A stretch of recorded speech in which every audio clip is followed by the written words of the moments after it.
I hope that if you're listening to this right now and you are a contractor and you're like, I don't need a fucking designer, you're the guy that probably needs a designer more than anyone else, because it's not about just picking shit out. It's not. It's way deeper than that. There's a psychology to how we design. When I talk to my clients, it is how do you live and function in the space and how do you want to feel? I'm bringing emotion into it. So when we pick things out, it's not just because we picked a gray tile, right? I sound like the freaking Devil Wears Prada right now in that spiel when she goes down the train of it's not just a blue sweater. What's up, guys? Welcome back to Onsite. We are on episode number 10, and today we have a special guest, one of the educators inside of the EBS community. We have KASS here, the principal designer at KASS Design Studios. I'm super excited to get into this one because for all you contractors out there, designers are a key component to your success, and we've got one of the best here today, so I'm excited to jump into this with you. KASS, tell us a little bit about yourself, where you're from, what you do, and then we'll dive into this. Well, I'm an interior designer in LaSalle, Ontario, Canada. I've lived here for most of my life, but I have this weird fascination with construction, and after years in different creative avenues for my career, even a stint in finance, I finally just took the leap and said, screw it, let's get creative. I have two boys. I have two kids, 15 and 12, which is absolutely insane to think about. And part of my purpose, I feel like, is leaving them something that can just make life a little bit easier. So my hope is that with running my own business and with running my company, that they'll have their pick at kind of what they want to do with their own lives, whether it's, running the books or something, marketing wise, or getting their hands actually dirty, whether it's one of the trades or architecture. I mean, it's freaking endless. So, I just like to meet new people, and help them create a space that they actually love and makes them feel good. That's cool. me. I love that. Appreciate that. I love that you're trying to get your kids involved, even though being an entrepreneur is the most toxic fucking relationship on planet Earth. But at the same time, it has some great perks, and being that, you've gone through the shit, so to speak, if they do decide to be an entrepreneur and work within, the space that you've created, then at least you can give them some guidance on what to avoid throughout that process. Yeah. So I love that you're doing that for your kids. Cool. So the purpose of this podcast is to talk about some projects that you've potentially worked on or been a part of. And so you've been a designer. How long have you been a designer on your own? Oh, sorry. How long have you been a designer for? I've had my diploma of interior design for 10 years, but I didn't have the balls to go out on my own. So I've been on my own for a good 5 years at this point now.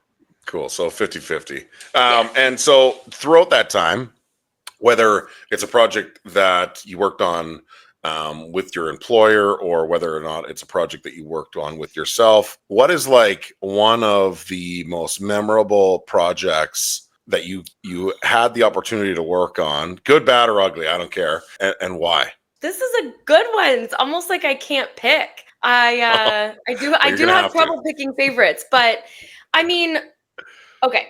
The one that I think sticks out the most when you say that is it was actually an insurance office that I designed.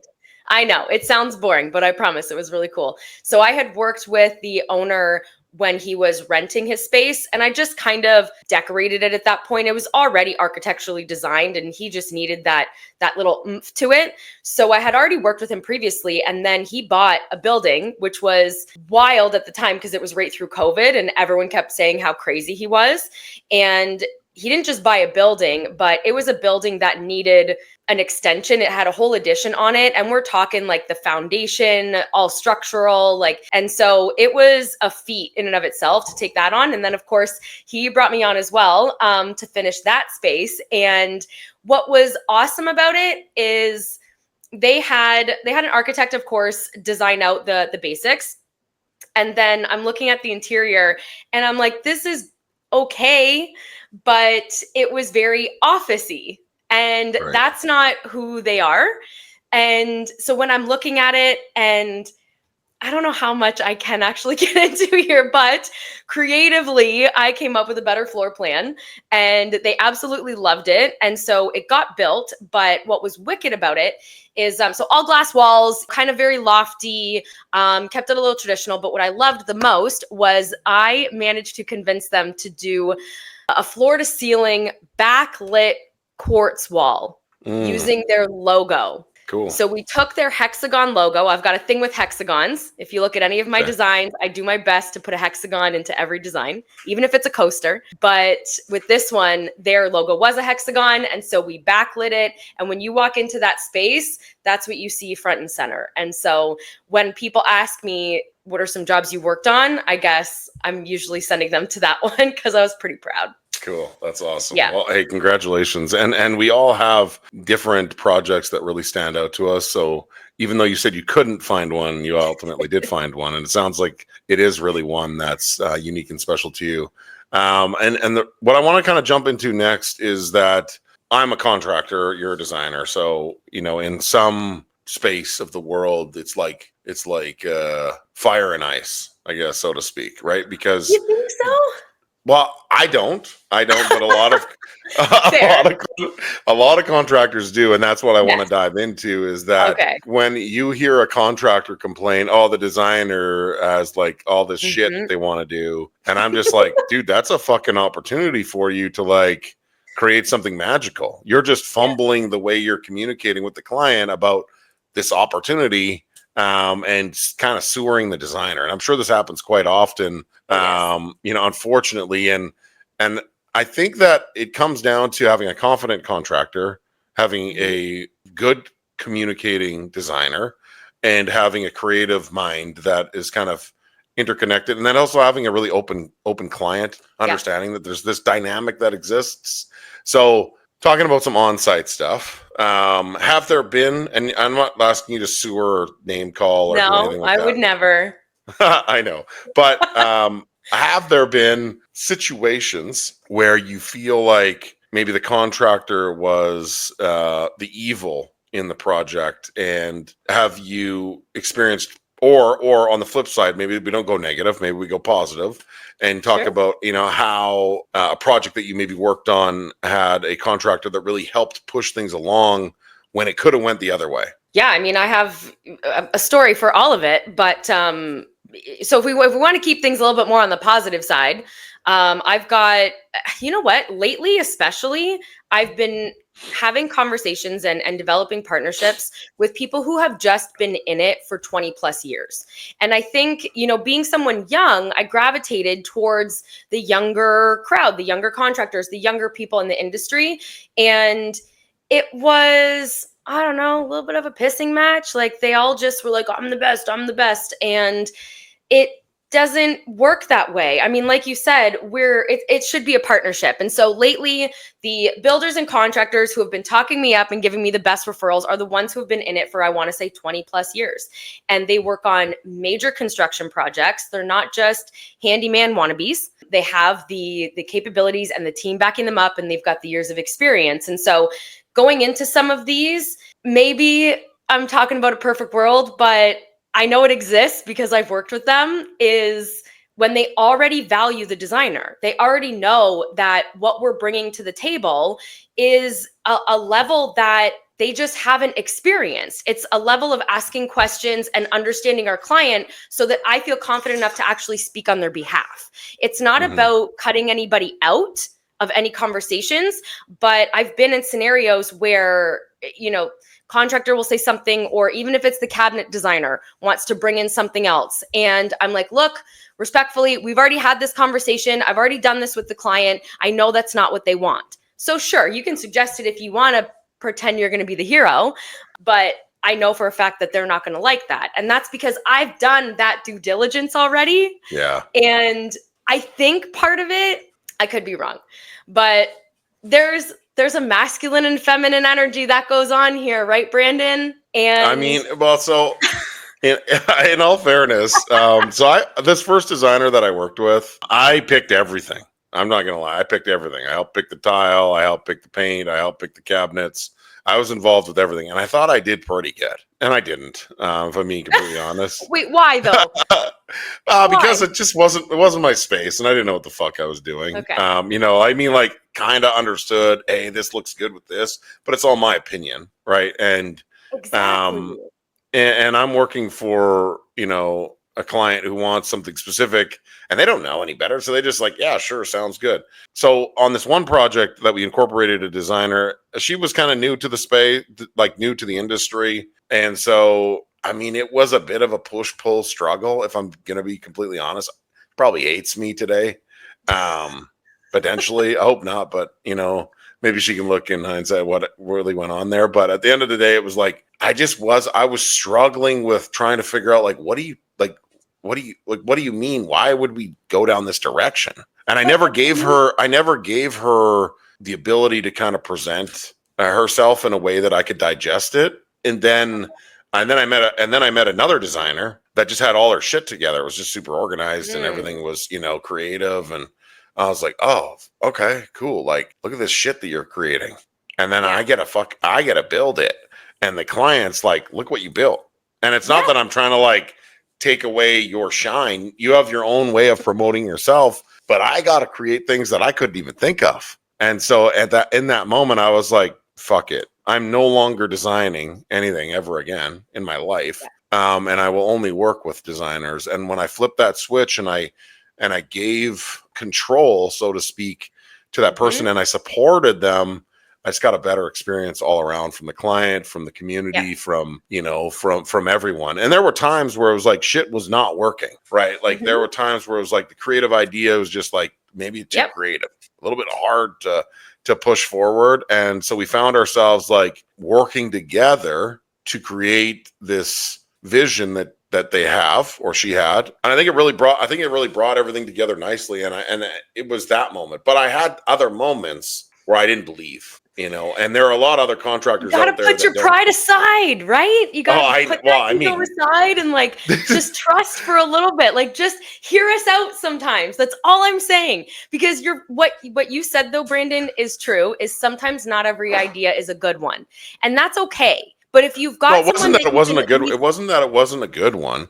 It was that it had complexity to it, to a certain level that we couldn't draw it. And so when you can't really draw it and create the perception of what you're trying to build, it's harder. So you really have to get into their head in some way, shape, or form. But that's the good shit. Like when you can find the shit that they can't draw, but they're like, get this out of here. And it's like, oh, okay. Yep.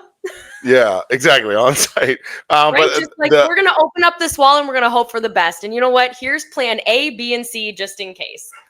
Yes. And so when I focused on that and that direction, it really changed, how I was able to operate my business. And I think there's a lot of contractors that are hung up on this, and they've been in the industry for too fucking long. And it's literally the thing that's holding them back. Like the number one thing that's holding them back. Contractors don't have the bandwidth or the creativity and understanding of how to merge colors and textures and different elements together. We just don't. Like, it's not what we do. And even if you say you do, though, right? That's the whole thing. Like, that's okay. That's what we bring to it for you. I know. Yes, it's like, my job is to be like, here's the plan, let's make it easy. Yeah, but we need the contractor to lower his ego and open the door and allow that to come in. And I hope that if you're listening to this right now and you are a contractor and you're like, I don't need a fucking designer, you're the guy that probably needs a designer more than anyone else, because it's not about just picking shit out. It's not. It's way deeper than that. There's a psychology to how we design. When I talk to my clients, it is, how do you live and function in the space, and how do you want to feel? I'm bringing emotion into it. So when we pick things out, it's not just because we picked a gray tile, right? I sound like the freaking Devil Wears Prada right now in that spiel when she goes down the train of, it's not just a blue sweater. Right. Yeah. But it's true. And we understand the clients on a deeper level. Well, on a different level, because the contractor also needs to understand his client on a deeper level from a different perspective. And I think this is where the unique synergy of these two services really need to align. It's very different than subbing out a plumber or an electrician or a tiling contractor. It's very different because for me, what it is about is that the client has instilled a level of trust with the designer on bringing together a creative vision. And if the client doesn't have a creative vision, that they're really trusting the designer to execute on something. And maybe they do have a creative vision that's hidden, but nonetheless, the client is the one that is paying for all of this, and they want something magical. Almost always, the good ones really want something crazy, and so really incorporating and encouraging bringing in a designer, I think, is huge. But tell me about. So we didn't want to go down the negative path. Yes. But do you have any like? I'm cool to just go down it a little bit. Do you have any like derailed scenarios where the train came off the track, the contractor maybe blew it up with the client, and maybe in your opinion, how could that have been avoided? Fortunately, I don't have any like catastrophic things where everyone was really pissed off at the end of it. So I hope that that's, not going to burst your bubble. But I had one project in particular that I was totally thrown under the bus. And this was a new partnership that I was really excited about. It was a pretty big project. And the one thing too that just irks me is I bring the contractors onto these jobs and then they have the audacity when I'm not being their little assistant to hand them, or spoon feed them all the details, that they this one in particular totally threw me under the bus with the client. And I just did my best to get through the project as fast as possible, focus on how the client felt. Like you mentioned, they're the ones paying for it. It's their house, it's their money. And so how they felt about it and their experience with me was the most important. So I kind of just, with the contractor, did as little as possible, tried to delegate it to my design assistant at the time so that I could save my sanity. And in the end, the project turned out great, but I think that's because I was managing it. So I just constantly kept in communication with the client themselves, but it was a really big piss off because the facts are facts. And I know that even as a woman, as a feeling individual, I can bring a level of drama to things, but when facts are facts, I have no shame, but facts are facts. And so when I'm looking at the documentation and you're telling me that there was never a tub that was supposed to be specified, and I can tell you that it was there from the beginning, you're wrong. And I'll tell you that you're wrong. And then unfortunately, you won't get more projects from me. So I hope you enjoyed the $300,000 project that this was, and I won't call you again. Okay, so it was a little sting there. You were a little upset. You're a little upset. It wasn't that bad, but it was something. And that it was his little thing. But the great part is he focused on it, and he focused on the client. I always believe that if you can solve a big enough problem, everything else will kind of resolve itself throughout the whole process. And in this journey in construction, renovations, all that kind of stuff, at the end of the day, what we really are trying to do is just exceed the client's expectations. And if you're not, then I mean your focus is misaligned. And that's why I really like incorporating and bringing in a designer. I've kind of hung up my tool belt, but to focus on coaching and mentorship through the community. But at the same time, I have a lot of memories in that space, and the transition of like going from doing everything I remember going to Home Depot, picking out toilets and plumbing fixtures, and then there was a moment where I was like, "What the fuck am I doing here? Like, why am I looking at a toilet on a Wednesday evening with the client?" And we're sitting here like, "Okay, so what do you think about this one?" I'm like, "I don't care, just pick one. They look all the same to me." And I'm just like, that's where I was in that transition where I'm like fighting with this other designer, and I'm like, so you're gonna go do all the things that I like, you're gonna do all this stuff? Yeah, okay, that sounds great to me. I don't want to do that anymore. Right? And then I got all my time back. I will look at shitters all day long. I don't mind. You want a black one? You want one that hangs from the wall? I mean, I'm game. Yeah, no, not for me. That's not my thing. I'm done with that. And that's where I really transitioned out of doing it myself, but also just like the end result is just so much better when you incorporate a designer into the mix. So what do you got going on? What's coming up for the rest of 2025 for projects? Any cool things? Anything cool? I mean, they're all cool for the most part. So I partnered with someone in Thunder Bay. So that has been an awesome partnership. And that was a whole main floor that I was able to design virtually with them. That was a lot of fun. Cool. So that's going to be built within the next month or so. And nice. So, but I want a side note here real quick, because something too, just talking about contractors and working with designers, it's happened a couple of times recently where the conversation has gone from, yeah, we're just going to take out every single wall here. And I'm looking at it like, I don't think that that's a good idea. And I'm not coming at it from a level of trying to tell people that they're wrong, but it's this other perspective shift of, yeah, you could, and we could make it work, but you don't have to. And why do we need to start spending money that doesn't need to be spent? Almost like I'd much rather put it in other places. And so anyway, it's happened twice now that I've reworked the layout, saved everybody money. It's not just a big box that people are going to be designing in, and it worked. So that project was one where I kind of finagled some things and hopefully made it a little bit better. But one massive project that we've got starting in September is an entire home. So it's a 2-story house. I mean, just the main floor has about 2,400 square feet. So including the basement and upstairs, we're well over 5,000 square foot home, and we're renovating all of it. That's a renovation. Yeah. Every single space. Where's that one? It's local here in Windsor, cool. Essex County. Yep. Right on the water. So really nice area. And that's part of, these conversations I have with clients as well, is how long are you staying in this house for will kind of determine some of the design suggestions that I bring to the table. And with these guys, they're not going anywhere. They're not going to find a property like they have. And so they made the decision, instead of listing and moving, that they're going to renovate it. And so we're in the bidding process right now. The design is pretty much complete. I'm sure we'll have a couple change orders, but for sure. Yeah, that's cool. Yeah, you'll have a couple, it sounds like.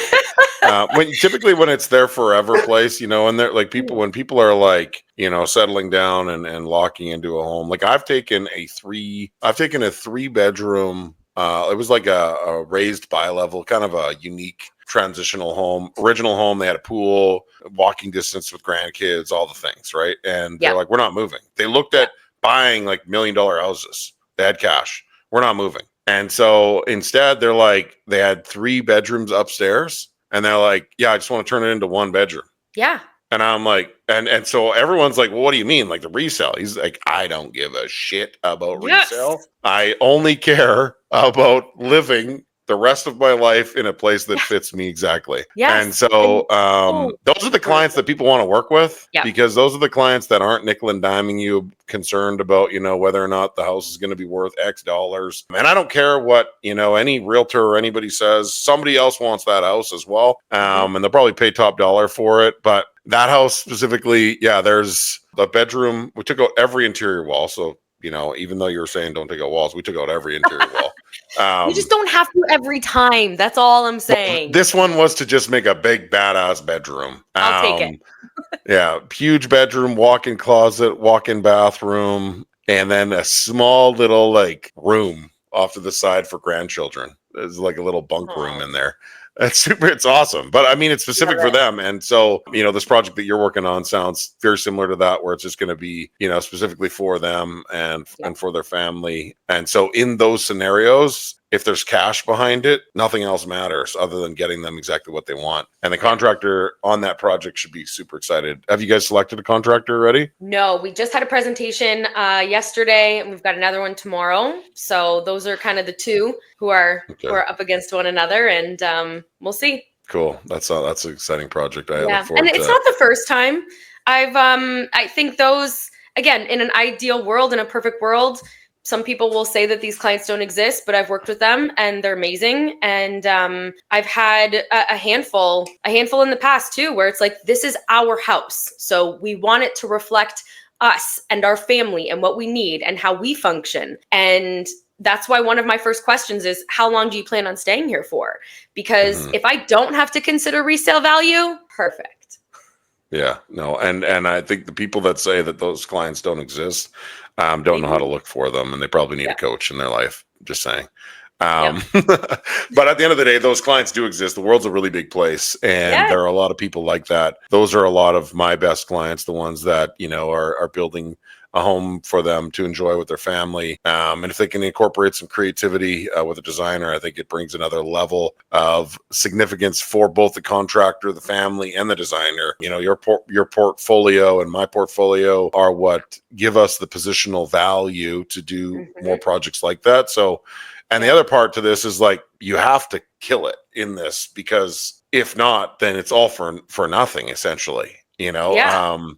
You know, even as contractors, we don't just, or we should not just look at a job as a job. We should look at a job as an opportunity to really promote ourselves, our business, our capabilities, and incorporating a designer, I think, brings just this other signature element that I love. Okay, so what else can we dive into here today?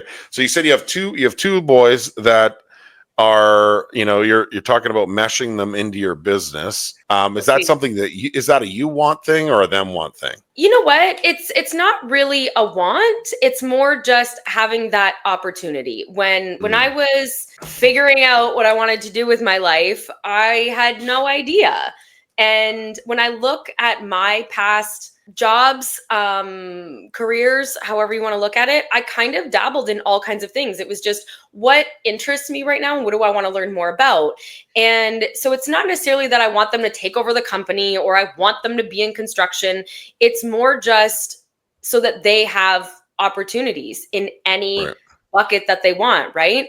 Both of them have their own strengths and weaknesses. I've got one that definitely likes working with his hands a little bit more, and another one who kills it at math without even trying.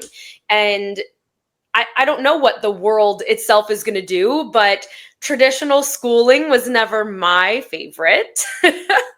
Surprise! I don't think it's anyone's. I mean, there are a select few people. Like, I think there's a 1% population that actually likes going to school. Good for you. Maybe. I think so. I fucking hated it. It was not my jam. And so, right, when I weigh out these options of how long are they going to go to a post-secondary school, you know, thing for, it was just, if you can dive right into something and you have someone who already kind of laid the framework for you, I'm just trying to make life easier for them. I mean, if they take the opportunity, great. If they decide to do something else, that's okay. But I know that life is hard and I'm not making excuses. You should struggle a little bit and there should be challenges, but I brought them into this world. If I can make it a little bit easier, then that's what I want to do for them. Right. I love that. My son, he, and I've talked about this quite a bit on the podcast. So I apologize to everybody that's listened to the previous episodes. If I'm being repetitive, just, you know, get past it. Just understand that I support my kids as well. But my son just recently took up welding as kind of like a high school activity. It was like another course, and he like is like hooked on it. And he's really fucking good. Like, I don't know anything really about welding, but his speeds look really good. You know, to understand it, you know, TIG weld in like, you know, a couple hours and then come home with this like cool little cube. I'm like, oh, it looks pretty good. And I sent it to a buddy of mine that's a welder, and I'm like, hey, what do you think of this? And he's like, oh, that looks really well done. And then I asked him, I was like, did you actually do this or did your teacher do this? He's like, no, I did.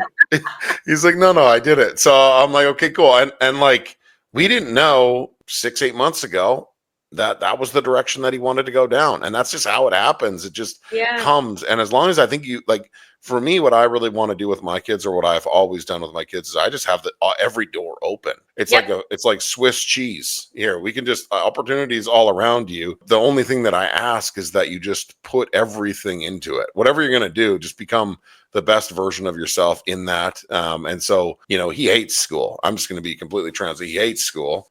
His sister is a little bit more into school, but also kind of hates it. And the cool part is, like, you know, as he transitioned into this welding thing, I really was open to being as supportive as possible. And so he's finishing up grade 11. So he'll be going into grade 12 next year. We were talking about universities and all these different things, which is still on the table, but the welding thing really changes the direction a little bit for him. So last year he did some landscaping as a summer job with a really well-known company local to here, and did some waterfalls, some water features, and some cool little things. So he sweat out in the sun. That was my idea. I was like, you're gonna go like hate. You're giving me some ideas too. I already have a buddy I might have to call after this. Yeah, you're gonna hate life, but you're gonna be pushing a wheelbarrow in plus like 30-degree temperatures, just to understand that you never want to work outside like that. Or maybe you do. I don't know. Maybe you enjoy it. But he did good there. But now he actually just locked in on a fabrication summer job, which is super cool. So he's going to be building like the rail trucks that service the tracks and different equipment, like literally building the truck that drives on. Cool. Super cool. And the best part about it is like it incorporates so many different elements that I'm like blind to. Like I'm blind to them. So now I'm going to learn from my kid, which is a selfish thing for me. But at the same time, it's like, I mean, it kind of is, because I'm just like, I'm super excited to hear about the things that he gets to create, because I don't know how to do that stuff. Like I don't build vehicles, but I showed him kind of some of the stuff that he would be building, and he's like, I'm stoked to jump into this. So to see your kids as they grow up to focus some passion on it, I think it's super unique. So your kids will find their way as long as you open up every door possible, and I'm excited to see where my daughter goes. I don't know which direction she's going to go in. She has talked about being a designer at one point. We actually, that's a possibility. I actually got her one time this little magnet board, and you could move like the little furniture around. It was a piece of graph paper. It was really hard for me to find this actually. So it was a magnet board that you opened up, and it had like a little couch and a lamp and walls for rooms. And so she had that, played with that a little bit. That was a few years ago. It might have, the design thing might have subsided for a little bit now, but we'll see if it comes back around. So, well, I'm happy to have a conversation with her if she wants to. Yeah, we'll see where she goes. I mean, keeping the doors open again for her. She's just finishing up grade 8, so grade 9 will be next on her agenda, and it'll be she'll have some choices to make. At least picking a little bit of a direction is next for her. That's exciting. Yeah. Well, and the one thing I want to talk about with school that I hate so much is that they force you into knowing what you want to do so early on. It's like, well, what classes are you going to pick because you need to do this?